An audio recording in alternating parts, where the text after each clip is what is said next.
All right, let's see, just to handle the logistical question that happened just before we went on camera. The final is going out a week from today.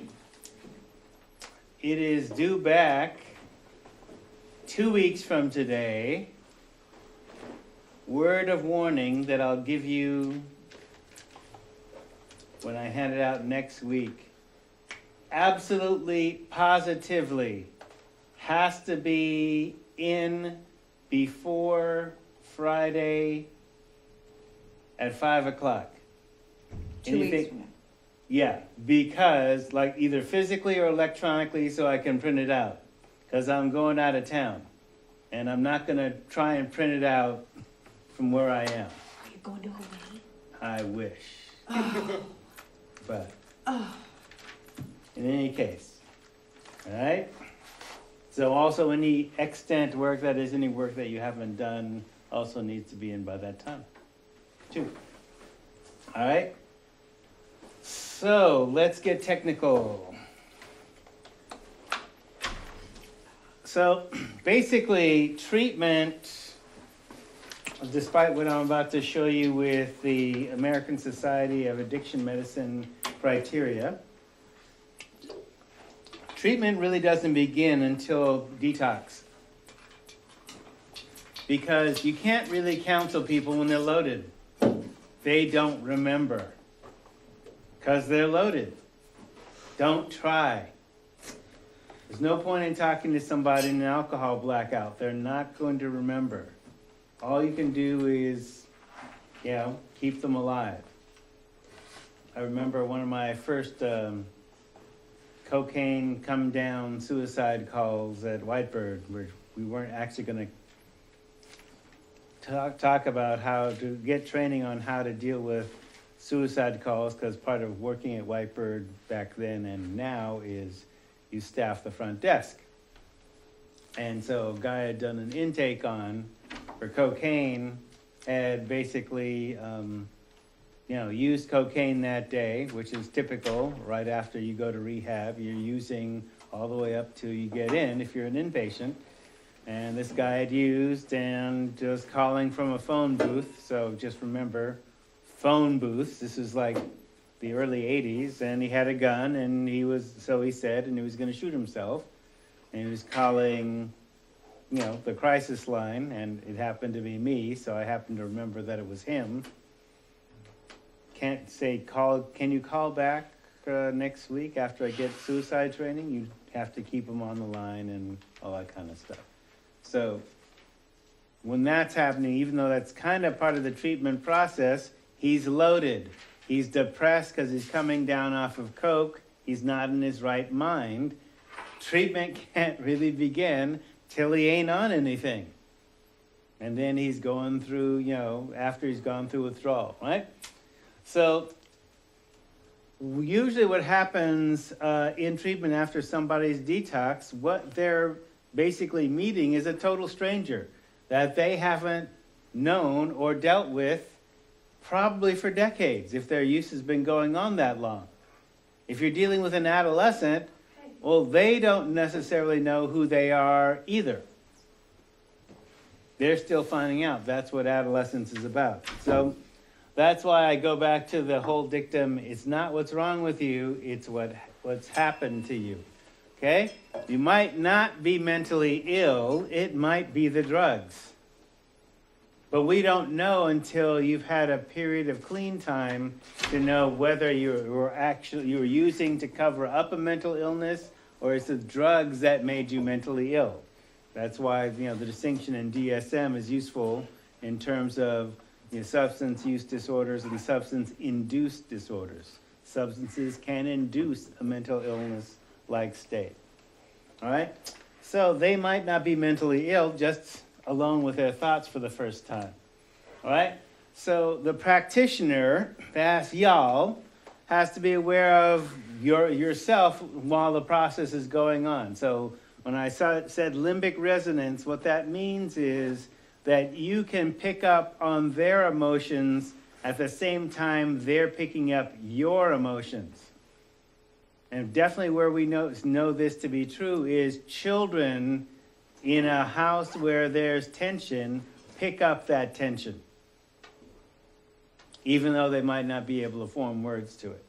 All right? So they can pick up your calm as long as you are calm, and they can catch healings for you, and hence this is why we've been doing the assignments. We're basically building in self-care skills for you that you can pass on to them. And some of you have noted that in your biopsychosocials, etc., that these have been elements of treatment. So psychoneuroimmunology, even though I talked about this, what I want to use is the final point about the immune response is not just for biopathogens, that is, not viruses and bacteria, it's for toxic ideas too.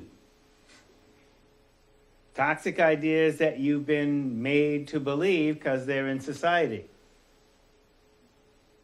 that affect your view of health.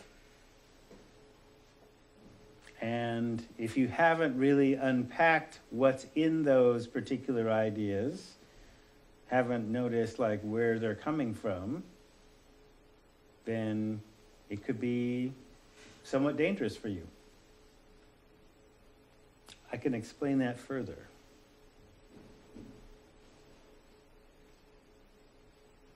Pick a toxic meme, toxic idea that you think is toxic. Go ahead. Being antisocial. Okay, so what's antisocial mean?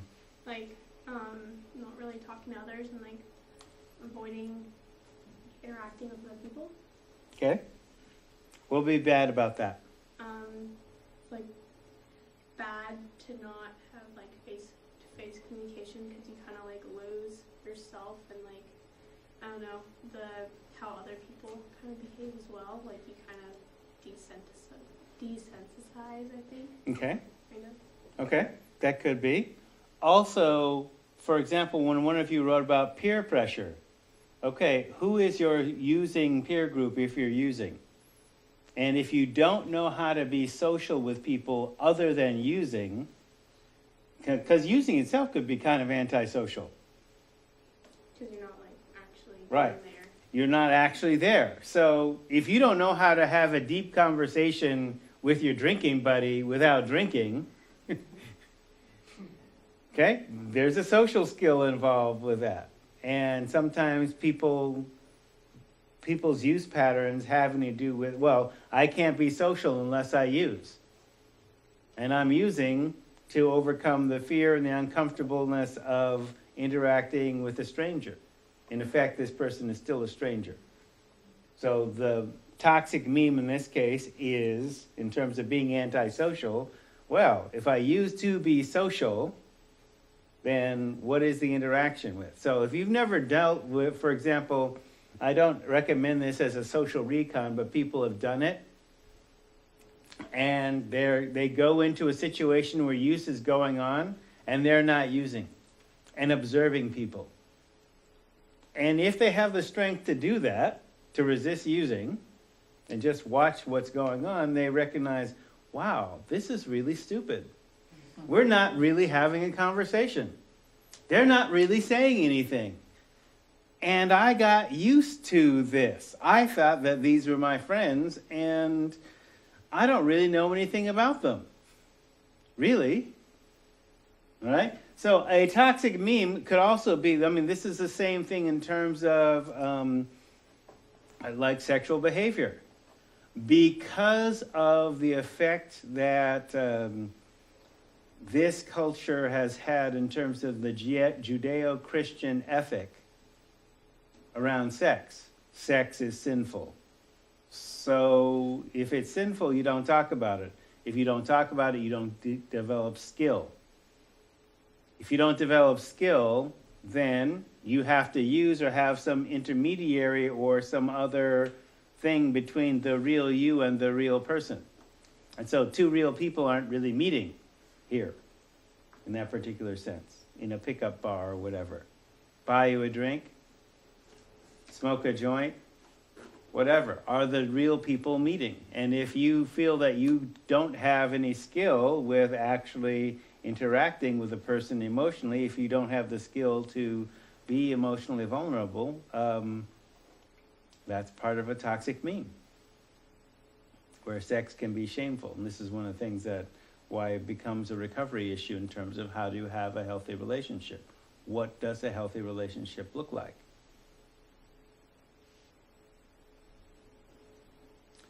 So toxic memes can cause stress, just like a pathogen can.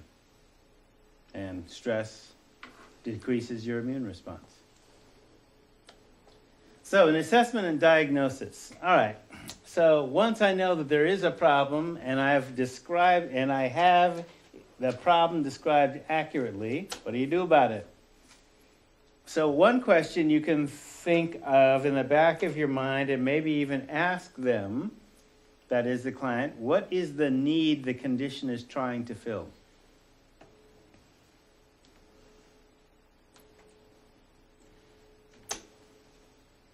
Okay, for example, if there's anger or depression, where is the wound that needs healing? Is the depression accumulated anger?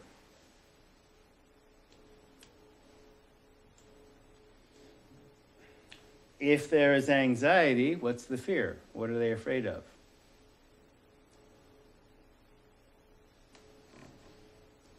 Was there some trauma related in the past that they're afraid of recurring? What is the skill that could reduce the fear? Okay, if there's grief, what needs to be resolved? Who needs to be forgiven? What do I do? What do I need to let go of to move on? And sometimes these are going to be mixed together. That's why I basically hit the top three: anger, depression, fear, grief. So if you remember algebraic emotional or order of operations, pain, loss, and fear. What's the pain? What did I lose? What am I afraid of losing? What's the fear?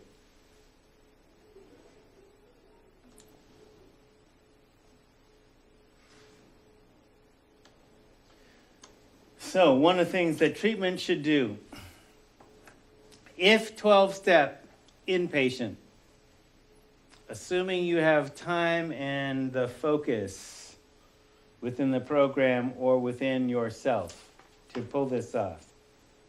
So in the 12-step framework, by the time they get around to doing a fourth step, if they get to a fourth step in treatment, that fearless and searching moral inventory. Now, they may or may not characterize it in terms of the biblical 7 deadly sins, because remember, 12-step is not supposed to be religious. But the meme itself came out of the Judeo-Christian ethic, which means most people are going to be familiar with, when you say fearless and searching moral inventory, it's nearly always biblical. You can't avoid that, right? So the 7 deadly sins. So it is quasi-religious spiritual, so you have to be familiar with that, and they assume that you're familiar with that because you speak English. And even if English isn't your first language, the memes are packed in the English language and of the things that you're supposed to know. Right? So even if you're Muslim or Jewish, you know about Santa Claus and the Easter Bunny because of certain times in American media. Valentine's Day, whatever. It's there, right? There are constant references to it.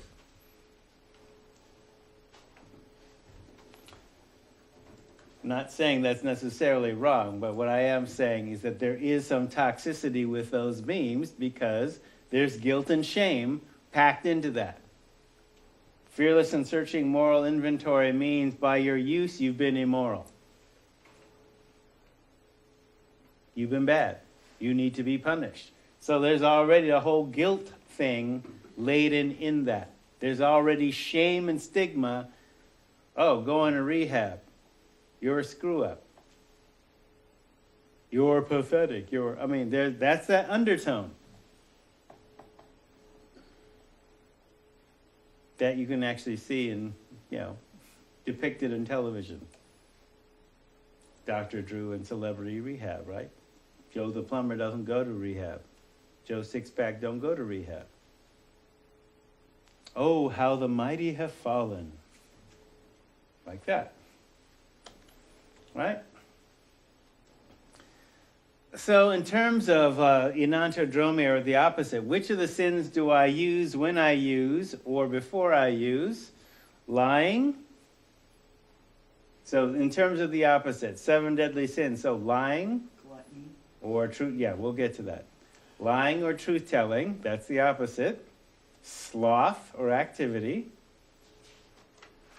Pride or humility. Fear or faith. Gluttony or content. Greed or giving. Anger or calm. So, 7 deadly sins on the left, their opposite, or one word for their opposite on the right. So, you counter in treatment, psychologically, emotionally, spiritually, whatever the sins are that they committed because of their use, and you tell the truth if it's been lying. You get them engaged in activity that changes their chemistry if they have been activity. Humble, I'm, whatever it is, okay. In terms of pride, there's nothing wrong with being proud of a good accomplishment, but if you exaggerate your accomplishments, you need to actually dial it back a little, because you might be overcompensating for shame. The most dangerous people, that is, because I'm paid to deal with dangerous people. And some of these people have been paid to be dangerous by our government. Okay, special forces type folks who are retraining to become drug counselors, which is why they're seeing me. They feel like, okay, I got to give back in a way that's healing, that's not killing somebody. How do I do that? Saving other people's lives, which is not something that I was paid to do when I was good at killing. But killing takes something away from you, and they acknowledge that. I was paid to do this. I was very good at it, but. Right? So, with those folks, the most dangerous people that I've ever met don't even look dangerous at all. They're not talking about their conquest. They're not talking about how many people. They're just not talking about that. But they have a presence to them that you kind of just don't mess with them. They're quiet. They don't exude menace. They're just very confident. Humble. Fear or faith. Gluttony or content. So the name of the opening music is called Enough is Enough. It's from a Zen koan that basically talks about those who know that enough is enough will always have enough.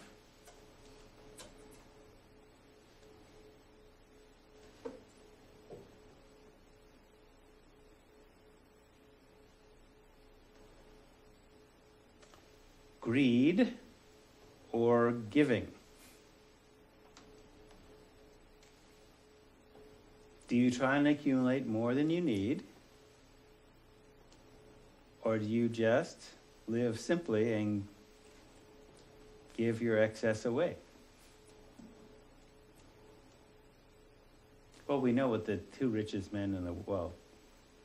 Bill Gates is once again the richest man in the world. So he and Warren Buffett gave away their billions. But, once you have wealth at that level, it's hard to give it all away. Anyway, the idea of greed versus giving, and anger versus calm. So here's what I'm doing in terms of, okay, you got 12-step based treatment, fearless and searching moral inventory, using certain psychological principles and getting away from the whole biblical piece.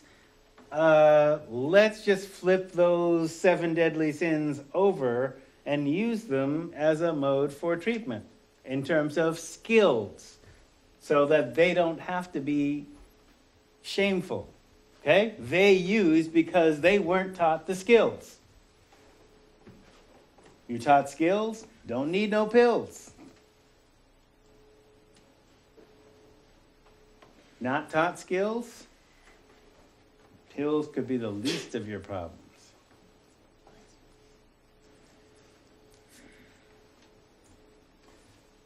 So beyond quasi-religious bliss, you need knowledge. And part of that knowledge in a scientific-based framework is also pharmacology, how do drugs work, neuroscience, how your nervous system works,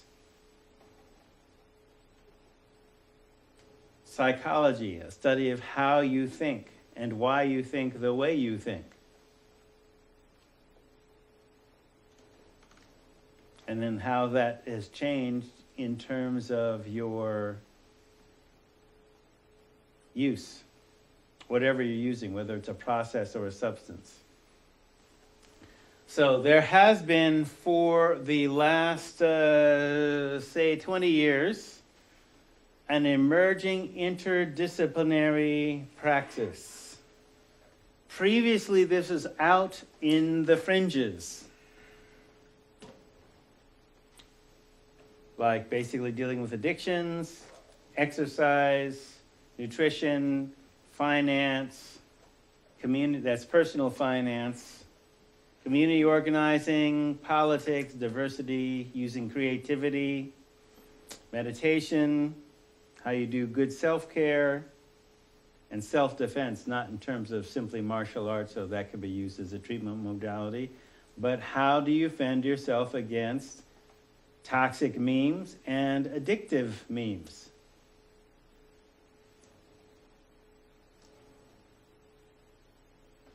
Because the persons, places, and things aren't just around bars or, crack houses and opium dens. They're everywhere. Sometimes they're in your living room over for Thanksgiving. This is why holidays are such a trigger for people.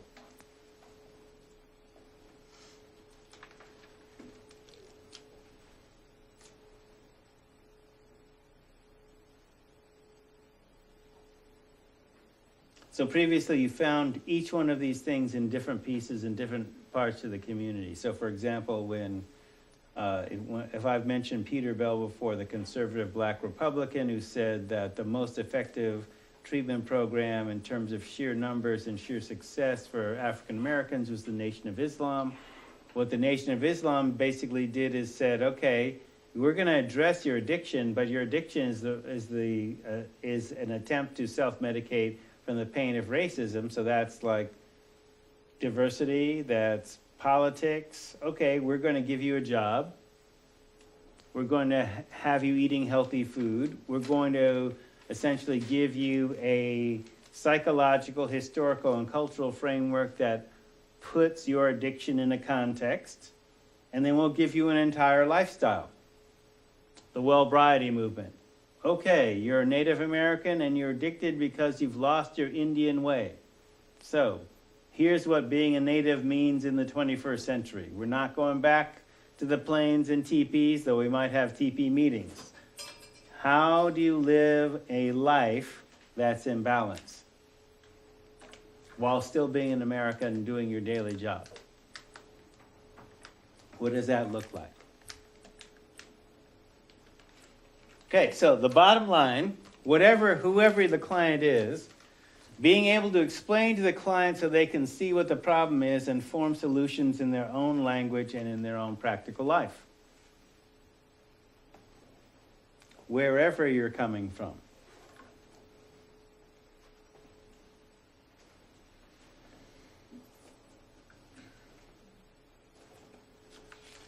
And within a treatment context, being able to do this inside of the limits that insurance puts on you or your program puts on you. So whether that's 7, 21, 28, or 180 days, or 90 days, being able to do that.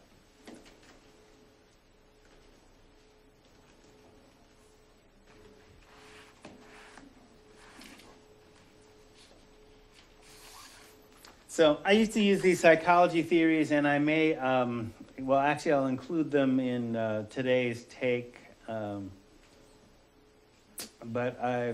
it's not that you can move beyond them, but sometimes it's useful to know them. But I think rather than go there, I'll just go straight into the Acm Criteria, which is the American Society of Addiction Medicine, which identifies 6 dimensions of multi-dimensional assessment.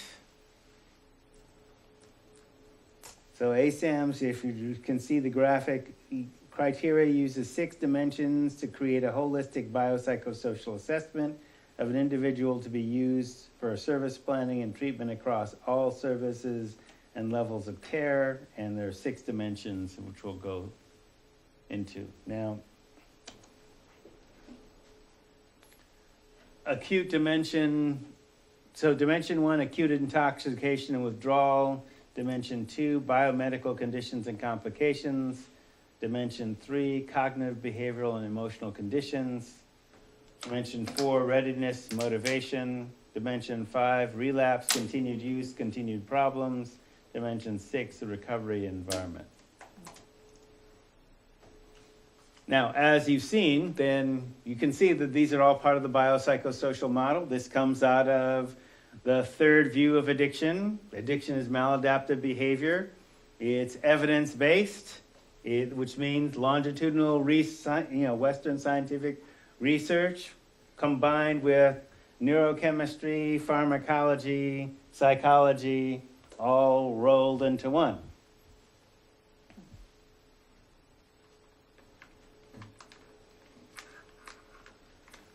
Having said that, you knew this was coming, right?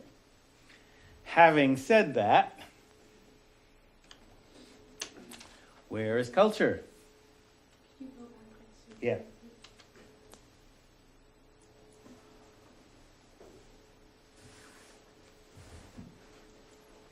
So PPC2R basically means Patient Placement Criteria for the Treatment of Substance-Related Disorders. 2nd edition. I think they're beyond the 2nd edition because this is 2001, but essentially they're still using the same ideas and dimensions. Here's why I placed a graphic of a 4-dimensional hypercube there. Okay, so a hypercube, that's 4 dimensions already. I could show a 6-dimensional hypercube, but I wanted you to be able to clearly draw it in your mind, because a 6D hypercube is hard to draw.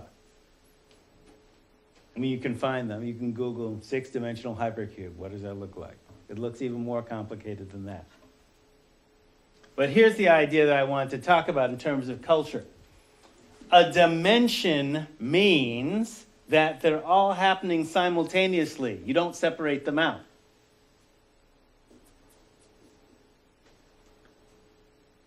Okay? So if you looked at dimension 1 through 6, you would think, well, if I'm moving in a 1-dimensional framework, I want to go from point A to point B to point C to point D to point E to point F in a line. Well, then I do them in order.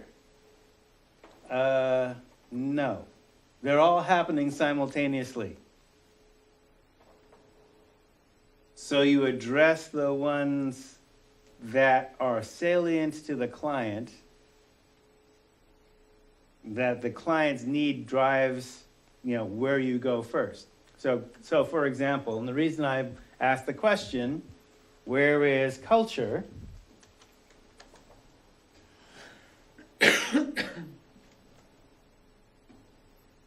That's a 10-dimensional hypercube, right? So you can see that between 4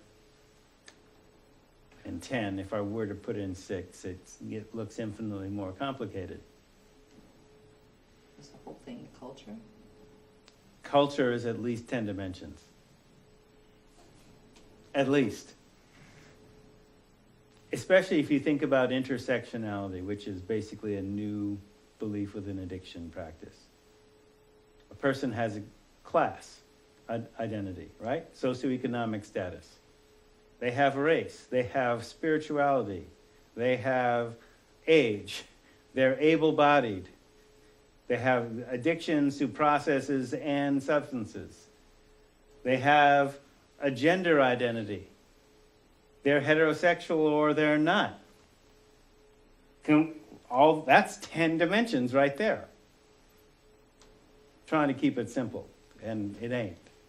Just saying, right? So ASAM doesn't necessarily look at that. And one of the problems with the model, to the degree that there is a problem, is it doesn't consider culture until dimension 6 as part of the recovery environment. Which means, as you saw with Rasmussen, because this was invented about when Rasmussen wrote her book, she doesn't go into multicultural stuff till way later in the book. So if you're reading the book from the beginning to chapter, 11 or 13, wherever she considers culture, it's like an afterthought. There are some people who, if you don't make them feel culturally comfortable, and I'm not talking just about people of color, but definitely them, definitely women, definitely, if you don't deal with culture and make them comfortable day one, you've lost them. You've lost them. And teenagers. And teenagers. Definitely, you've lost them. You have 5 seconds to make an impression. Definitely 5 minutes. You don't get them within that. You lost them. That's why you have multiple treatment episodes where people, like I said the other day, all right, it's great that Willamette Family expanded, their 4 episodes to, essentially, 4 strikes, 4 fouls, whatever, to 8.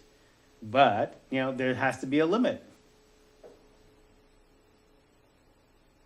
And even within that, people may or may not have their intensity, their needs met in terms of within that particular framework.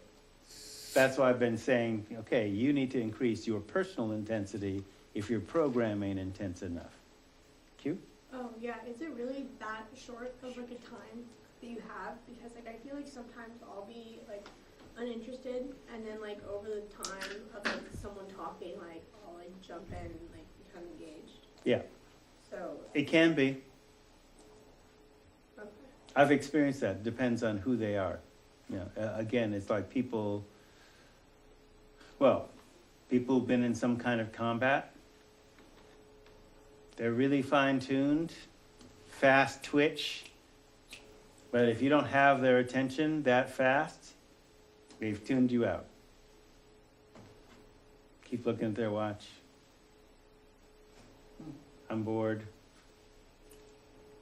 Yeah, sometimes. But if you've engaged them and you're getting at some real level, real deep level, you have their attention. So where is culture? So you can think of the 4-dimensional hypercube as your school training. The 10-dimensional hypercube represents your home training. That is, training you got at home and training you did yourself at home. Which could also include street wisdom, too. Because if they're coming from a level that's more intense than what school talks about, your school training ain't going to be enough. Which is why I basically tried to up the game of what school training talks about.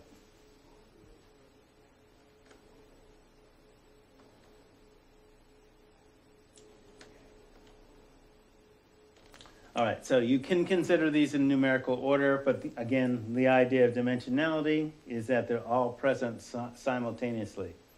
So depending on your feeling or artistic application, you can start with what appears most present to you at that particular now. Here's what I mean by that.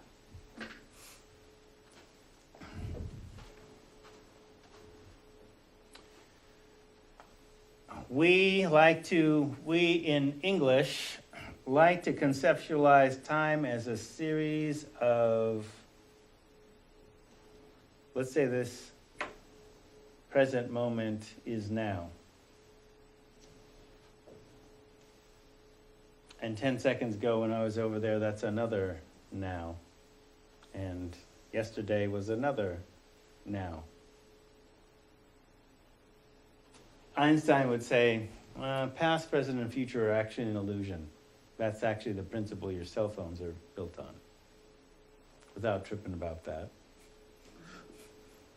The present, each now, each moment of the present is a different now. And so they're all connected. So wherever you start, wherever the client wants to go, is a good place to start because they're all connected.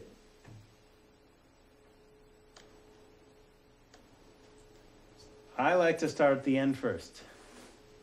Because for some people, in terms of the recovery environment, that while they're in treatment, or if it's outpatient treatment, the session with you is treatment, but they're going back to their toxic environment. How are you preparing them to be in recovery in a toxic environment? That's why I like to start there. And that was relapse, right? Yeah, well, it's actually it's the recovery environment, which is where Acm actually mentions the word culture. What's the culture you're going to be returning to? With some people, you have to start with that because they might be returning to that culture that night. What am I going to do? And how will I know that completing treatment will help me deal with that? You have to answer that question in the first hour for them in order for them to make it seem like it's worth it to stay. So, mix and match in terms of, which dimension you're going to start with, but understand that the use of the language dimensionality means they're all happening simultaneously. Pay attention to what you notice first based on your interaction with the client and go there.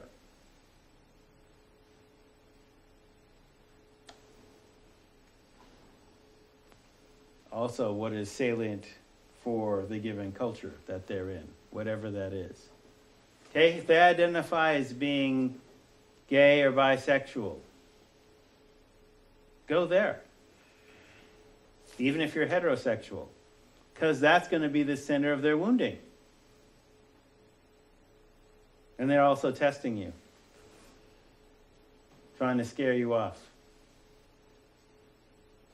Assume that's going to happen. So, if relationships are more important with that particular culture, then you go backwards, starting with those relationships first.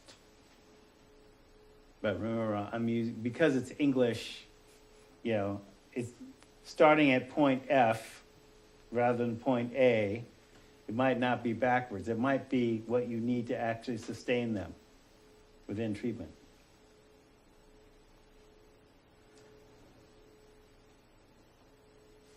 So dimension 1, I'm going through these linearly.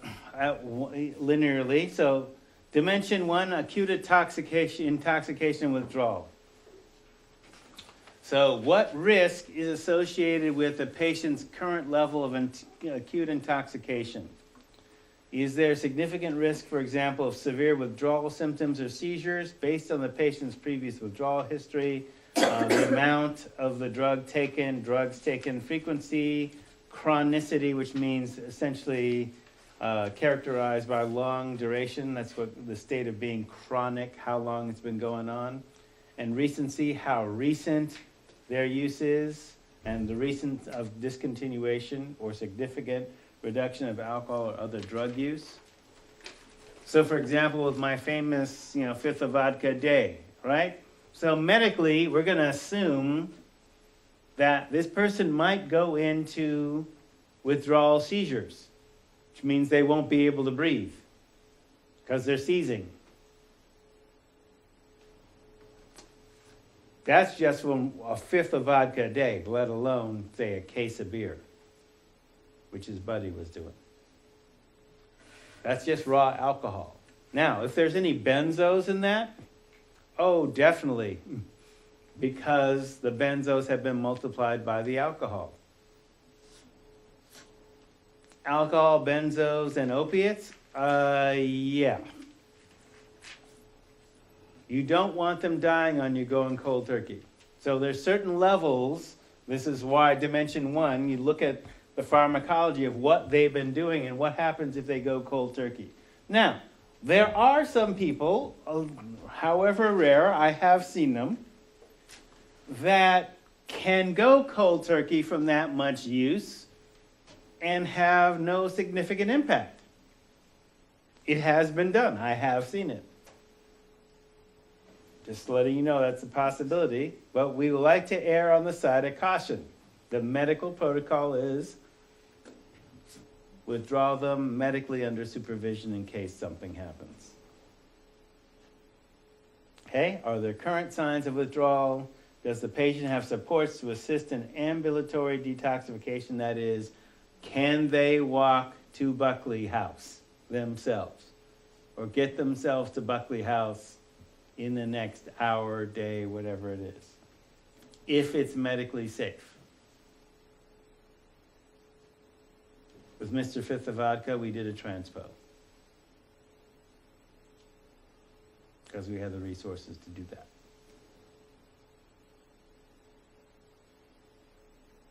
Sometimes if somebody's, people come drunk here, right? So sometimes if they're too sloshed, LTD won't take them. We don't want them driving, so we'll transport them ourselves. So that's dimension 1. Dimension 2, biomedical conditions and complications. Are there current physical illnesses diagnosed other than withdrawal that need to be addressed or that may complicate treatment? Somebody's hypertensive. Withdrawing could put them into a heart attack. They diabetic, they epileptic, what is the medical condition we need to pay attention to that might be complicated by withdrawal? Are there chronic conditions that affect treatment? See, we're part of the medical field, so all this is complicated and tricky.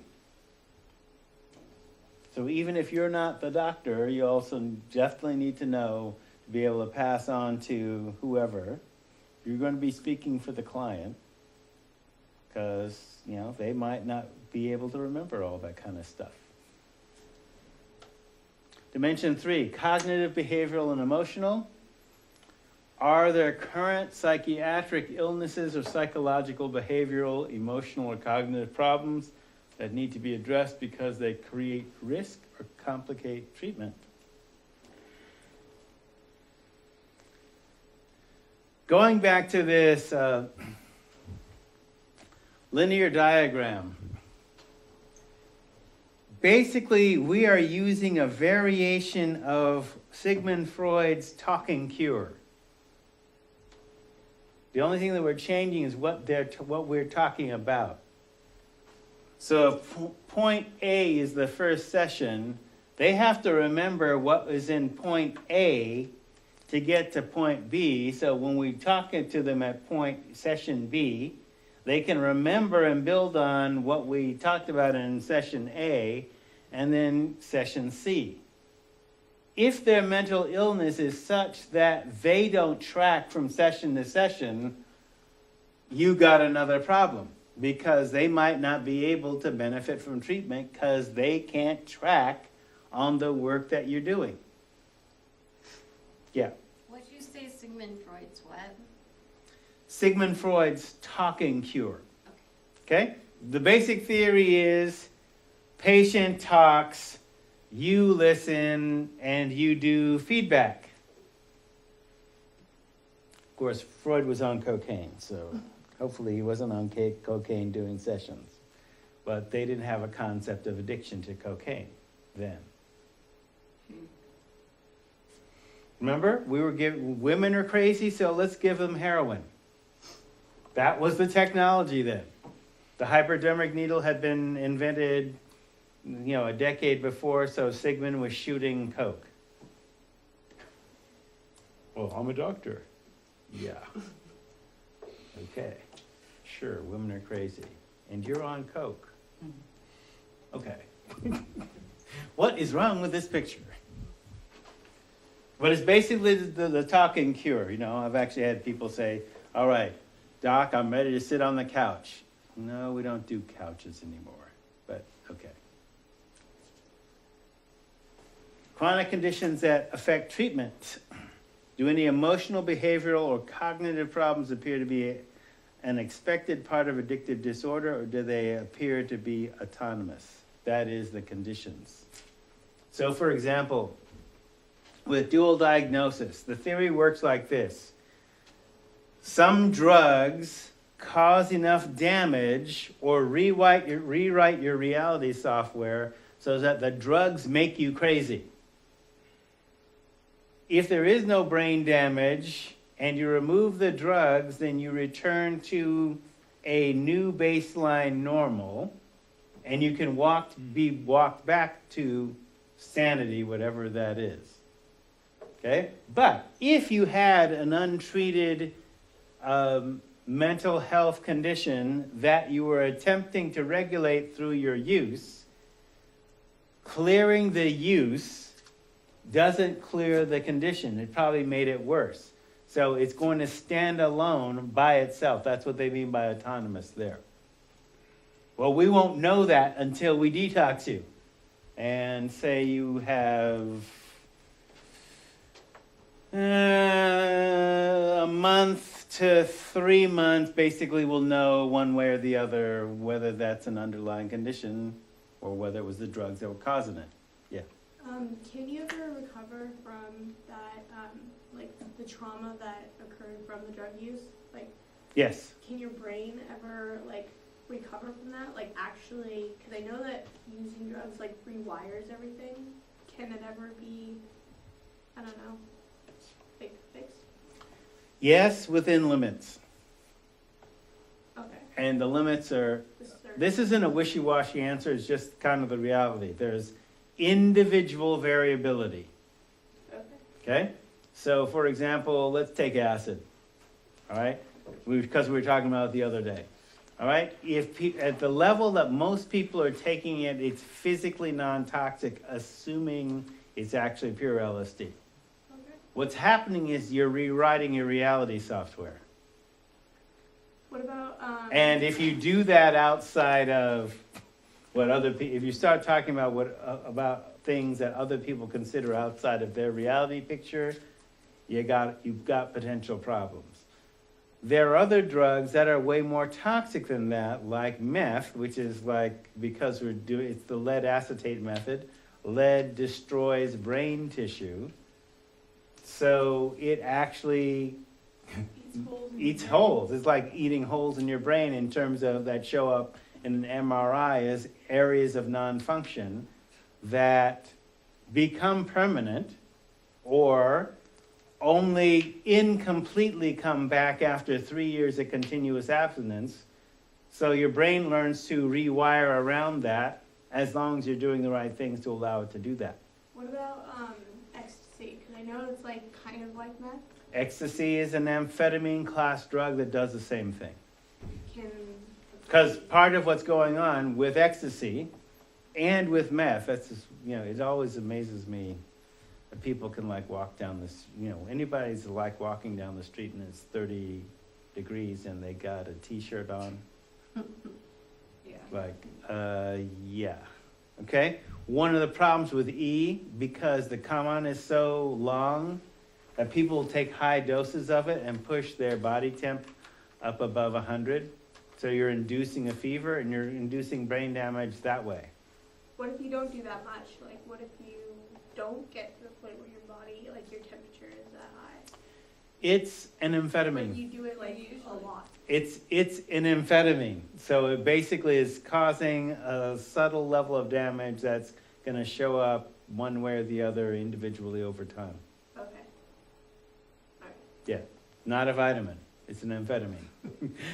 Not your one's down. Yeah. Yeah. So, from that, let's see, the fourth bullet point. So, even if the mental illness, for example, is connected to the addiction, are they severe enough to warrant specific mental health treatment? So, mental health treatment, in Freud's day, it was the talking cure because we didn't have all those pharmaceutical pills.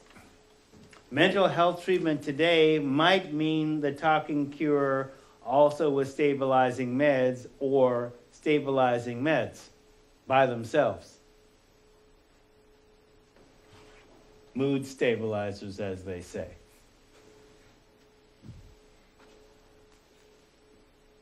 Okay, to enable essentially a certain range of behavior so that they can, bullet point 5, is the patient able to manage the activities of daily living on their own? Basically pills are like I hate to, this is a value judgment, but, the medicines are useful, but it's like a chemical straitjacket. So as long as they're able to function within that straitjacket, go to work, continue doing their job, then fine. From society's point of view, they're stabilized. But is that optimal? No, it's their choice, their call. We can't talk them out of their meds. But we can also give them skills. So, can he or she cope with any emotional, behavioral, or cognitive problems? With or without stabilizing meds, so that's dimension 3. But this is assuming, can they cope with those problems in the absence of their addictive process or substance? Readiness and motivation. This is why they train on motivational interviewing. I didn't really mention that till now in terms of motivational interviewing because there's entire classes on that. But before they called it a separate skill, motivational interviewing was basically talking with the client. Basically what it is talking with the client in such a way that they're motivated to get into, progress through, and continue treatment on their own. It's the things that you say based on your talking with them. What is the individual's emotional and cognitive awareness of the need to change? Has it gotten bad enough for them to want to change? What is his or her level of commitment to and readiness for change?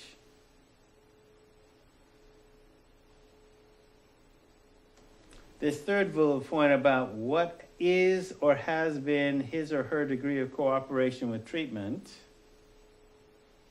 that can be tricky. So notice the position that it's coming from. It's the patient that cooperates with treatment rather than treatment adapting to the patient. What if the problem is treatment? This is in fact the position of the Oregon administrative rules regarding client rights.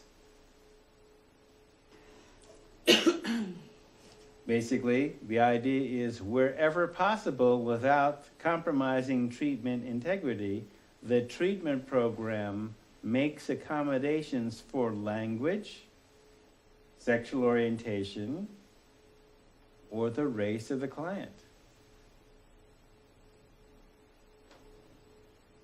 The treatment program makes the adjustment, not the client adjusting to treatment.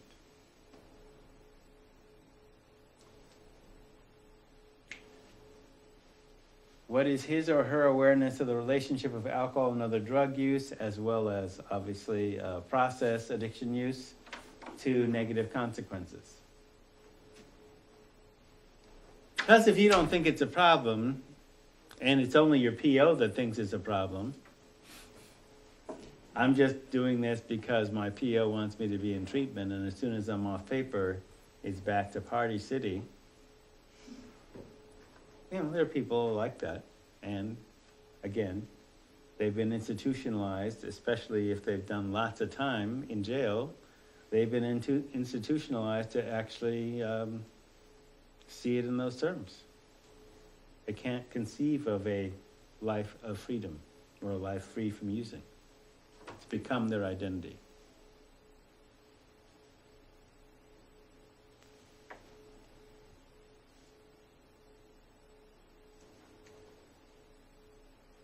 Dimension 5, relapse, continued use, continued problem. Is the patient in immediate danger of continued severe mental health distress and or alcohol or drug use? Whether they stop using, are they going to be in distress, or is it a possibility that they continue using? Does the patient have any recognition of, understanding of, or skills with which to cope with his or her addiction or mental disorder in order to prevent relapse, continued use, or continued problems such as suicidal behavior? There's again, in terms of dimension 5 within this, understanding up front that relapse is always a possibility. We're not giving them permission to use, but they might not have the skills to stay clean yet.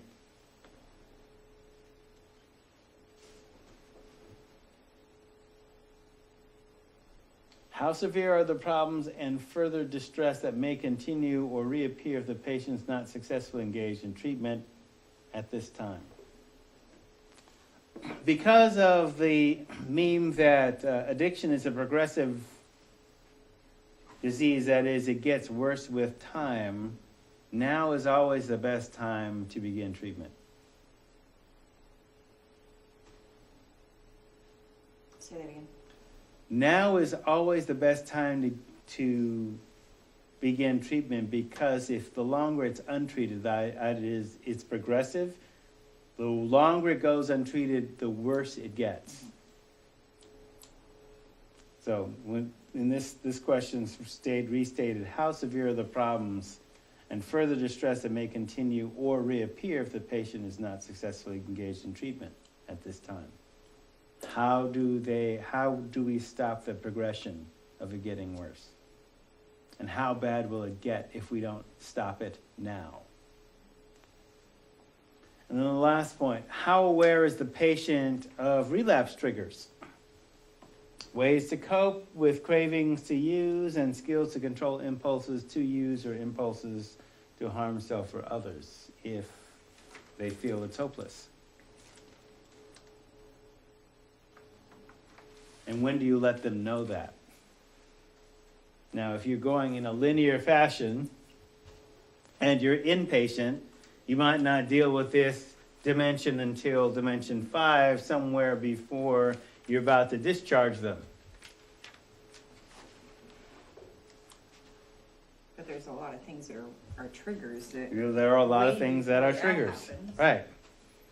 Yeah, the thing with negotiating a minefield is you have to know that the mines are there and how they're triggered before you step on them. I like to use the image of a tiger trap. It looks like even ground, but it's not. You can fall into it easily. So you have to be able to recognize the ground that you're walking on. And if you're about to step on it and it's starting to give way, step back.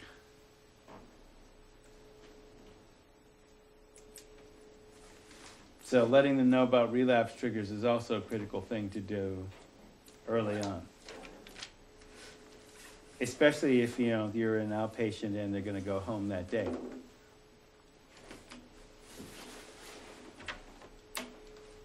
And dimension 6, the recovery environment. Do any family members, significant others, living situation, or school or work situations pose a threat to the patient's safety or engagement in treatment? Does the patient have supportive friendships, financial resources, or educational or vocational, i.e. work resources that can increase the likelihood of successful treatment? For example, does their workplace utilize an EAP, an employee assistance program? That would be useful for ongoing recovery support. Are there legal, vocational, social service agency, or criminal justice mandates that may enhance the patient's motivation for engagement in treatment? Not always the best therapeutically, but they do work. Being on probation, being PE'd, you're under urine surveillance, is a temporary motivator until the real motivator, like I'm living a better life, comes along. Starting point, anyway. It's a starting point, yeah. Are there transportation, child care, housing, or employment issues that need to be clarified and addressed? This is part of why, for example, Willamette Family has kid-friendly, where the kids can stay with mom in treatment. This has always been an issue, right?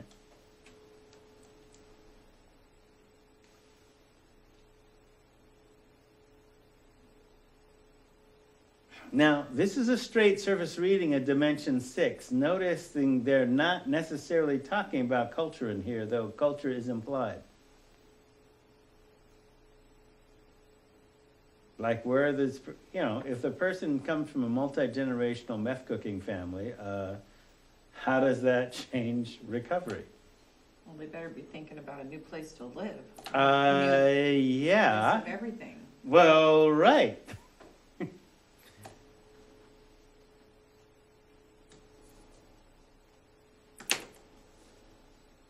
The only reason I mention that is it comes up with some frequency. Even more so, living in or next to a dispensary. Probably not living in a dispensary, but.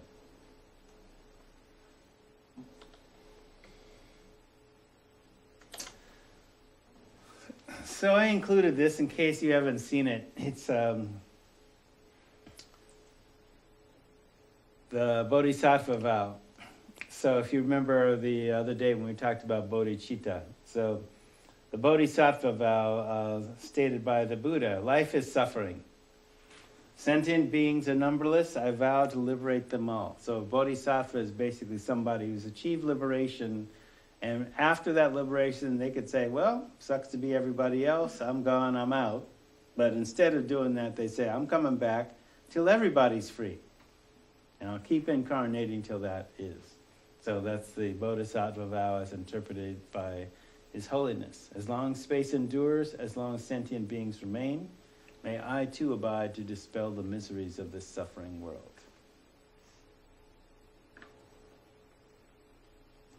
So, I talked about this a little bit. So, Gautama, the Buddha, and Yeshua came out of an African context, that is Indus Kush for the Buddha, and Yeshua in Africa, northern Africa. Both were initiates of what could be called the mystery schools. The basic training is through understanding the causes of your suffering, you can eliminate your suffering. So the Buddha said life is suffering, the Four Noble Truths. Yeshua in the Gospel of Mary Magdalene is quoted as saying, you suffer because you love what deceives you.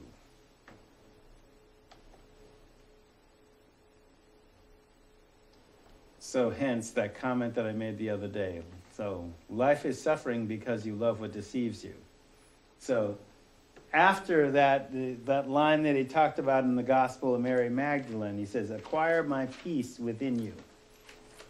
The kingdom of heaven is within you and among the people who are in your community, but especially those who see and share, and most importantly, lighten your burden of pain. So when he's talking about casting your pearls before swine, your pearls come out of pain. Don't share them with anybody that doesn't see your pain. And your community is that community of folks that share and see your pain. That's part of how 12-step works, is it's a community of shared suffering. Not the only one, but definitely a one that has name familiarity within the addictions field.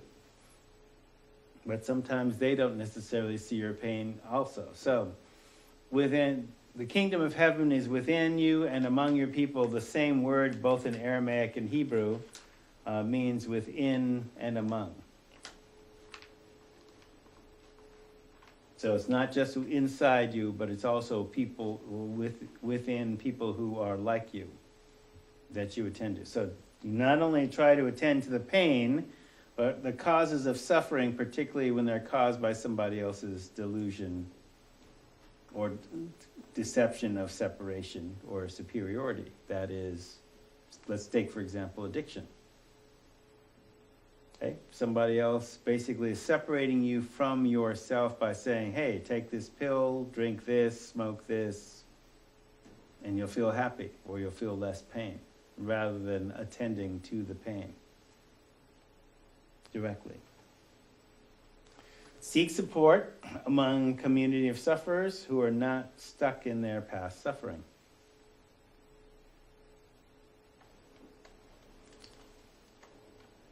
Did I go too fast? Sorry. Caffeine. Here, let me take a swig of water.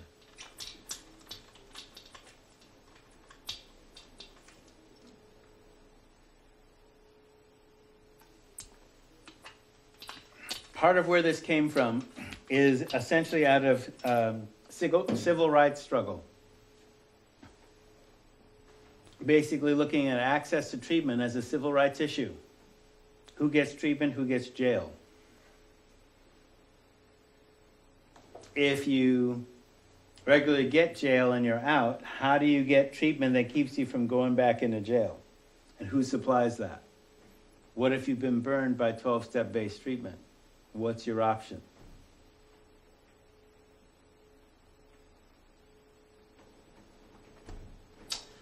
So part of, just to begin to explain, so you've seen some of this. Do the hardest thing first. In emotions, it means going to the center of the greatest pain.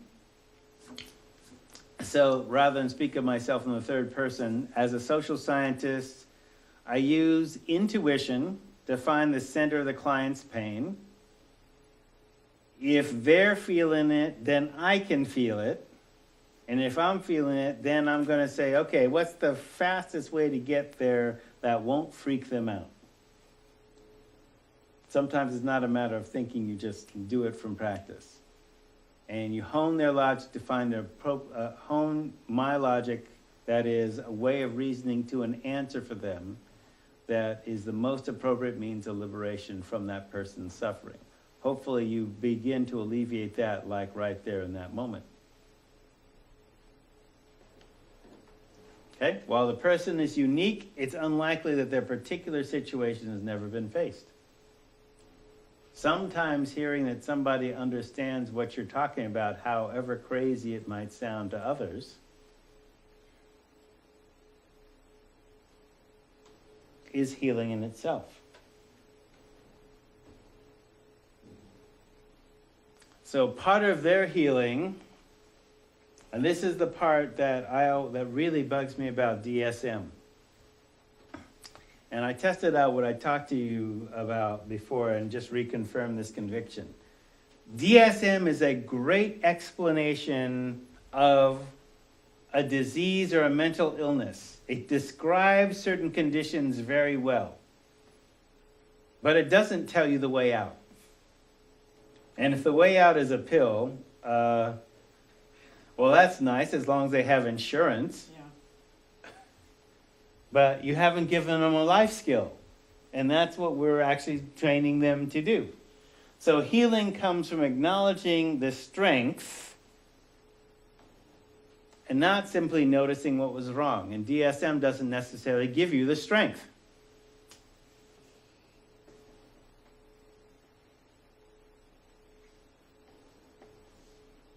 Okay, so healing starts from acknowledging the strength, not just the wound, but how you heal from it, and your capacity to heal from it. And basically then, once you understand how you've been wounded, how do you defend yourself against further wounding? Even when,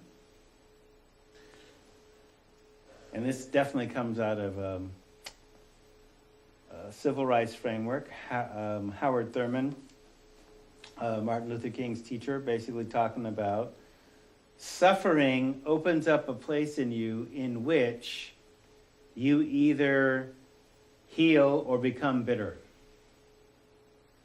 And in order to heal, you have to basically reach a place within you where you can't be touched, no matter what they do. And it's not that you're not feeling, it's that you've created a place within you that's untouchable. And all they can do is do your worst. Nail you to a cross in his particular framework or whatever. It doesn't touch you.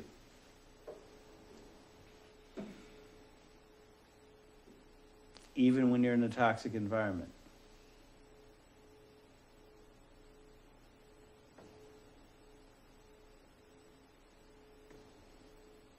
So from this framework, actually, the suffering was necessary to produce healing. In fact, you couldn't have reached healing without the suffering. Because what the suffering forced you to do is reach into a deeper place. And create a place where you can't be touched by suffering. By attempts to make you suffer.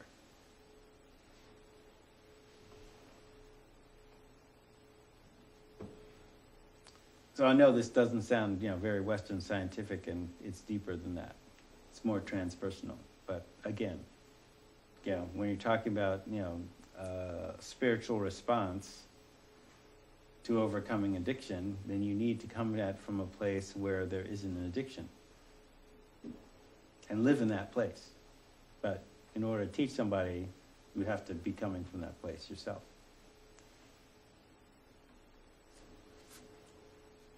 Is our final open notebook? Yes. It will be. So this is what in New Orleans there is a phrase called lagniappe. This is a little something extra. Lagniappe means a little something extra. You buy a fish in a fish market, they drop an extra piece of fish, say lagniappe. A little something extra. So the previous slide is coming from a place where it's community-defined evidence. Okay, so I'm African American, civil rights struggle. Well, addiction for us is civil rights struggle. Addiction is slavery. How do you break that down? How do you make a slave want to be free? How do you see that you're not just stuck on this drug, you're stuck in the society that is continually trying to trap you? How do you get out of it?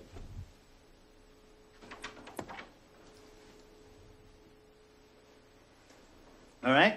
So, there are evidence-based practices, which is basically Western sciences, longitudinal, university or government-funded studies that go for 20 years and then get replicated, and then we can say it's science. Practice-based evidence, a range of treatment approaches and supports that are derived from and supportive of the positive cultural aspects of the local society and traditions. So, for example, these are coming from things that might not have been studied by Western science, but are just good all-around, good practices that people have found to be replicated. And that's another type of science. Does it work, and can I teach it to other people, and will it work for them? And how long have we been doing that? And if we've been doing that for 1,000 years or more, great, let's use that.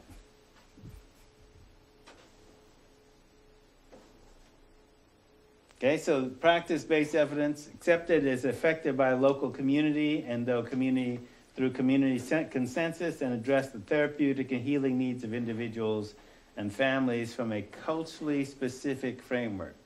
Meaning, the culture can be defined, so whether it's geographic, ethnic, gender-based, etc., etc. In the African American culture, we talk about mother-wit. Other communities might talk about common sense. What is meant by women's intuition? Old wives' tales.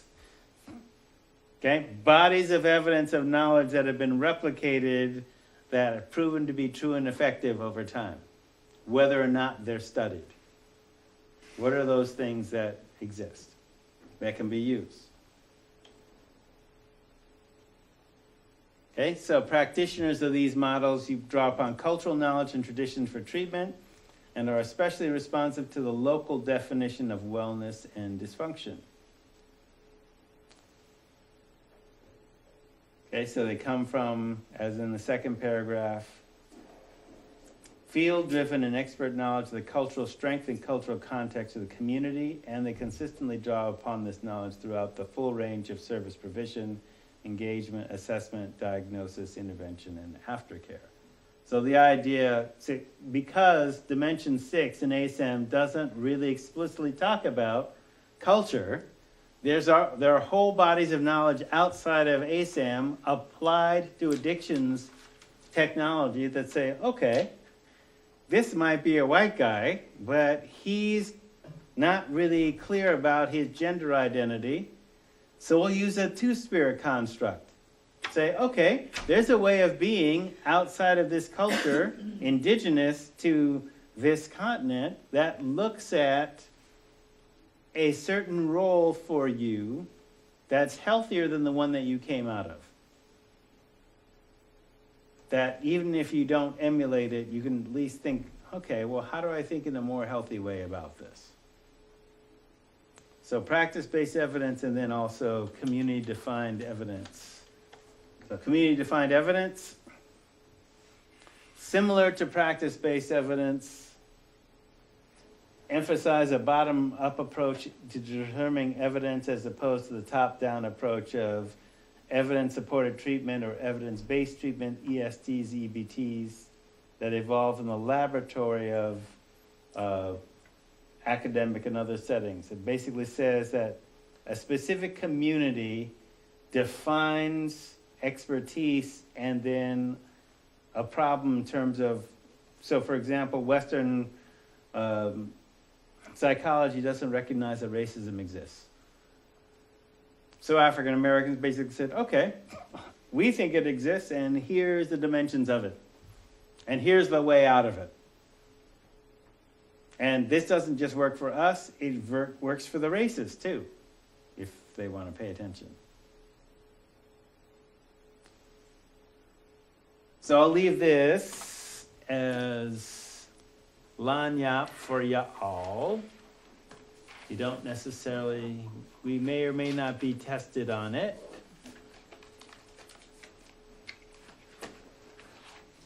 But we'll continue on next week.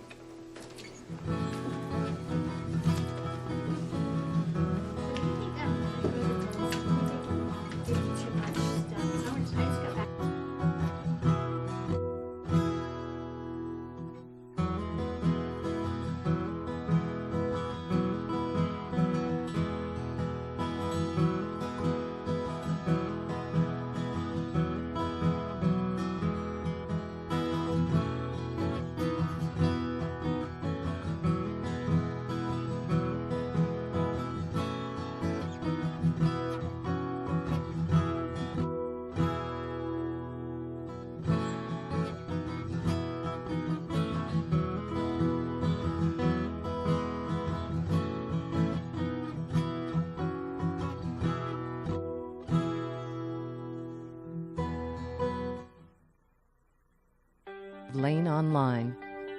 Learn, unlearn, relearn.